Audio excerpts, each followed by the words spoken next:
টাকাটা আমি জমাচ্ছিলাম উমরা করার জন্য। জি, কারণ ও উমরা আল্লাহ যদি আমাকে তৌফিক দান করেন তাহলে আমি ইনশাল্লাহ আবার যেতে পারবো। কিন্তু ওই মানুষগুলার যদি একবার মৃত্যু হয়ে যায়, কে কে যাবে জান্নাতে, কে যাবে জাহান্নামে, কে হচ্ছে যে কবরে আযাব পাবে, কে শান্তি পাবে, তা তো কেউ বলতে পারে না। আর একটা মানুষের প্রাণ অনেক ভ্যালুয়েবল জিনিস, তার জীবনটা চলে গেলে হয়তো তার পরিবারটাও শেষ হয়ে যেতে পারে। তাই আমি আমার এই টাকাটা তাদের জন্য দিচ্ছি। আজ খুবই আনন্দিত যে সবার জন্য আমি কিছু টাকা ডোনেশন করতে পেরেছি। আমার টাকার অ্যামাউন্ট হচ্ছে 14,500 টাকা।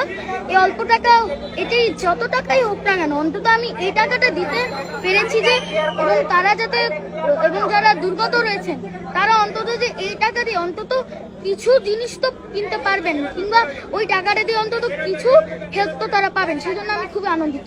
আমার জমানো টাকা গত 2 বছর বা 3 বছর হয়তো এই সময়ের মধ্যে আমি একটু একটু করে জমিয়েছি, এবং আজকের এই টাকাটা দেওয়ার হয়তো আমি আরো জমাতাম, তবে আজকের এই টাকাটা দেওয়ার উদ্দেশ্য ছিল যারা দুর্গত রয়েছেন তাদের ত্রাণ বিতরণের জন্য। এর 50% সব আমি আশা করি আমার পিতামাতার যেন থাকে, কারণ আমার পিতামাতাই আমাকে এখানে ত্রাণ বিতরণের জন্য খুবই উৎসাহিত করেছেন। اللهم إني أسألك علما نافعا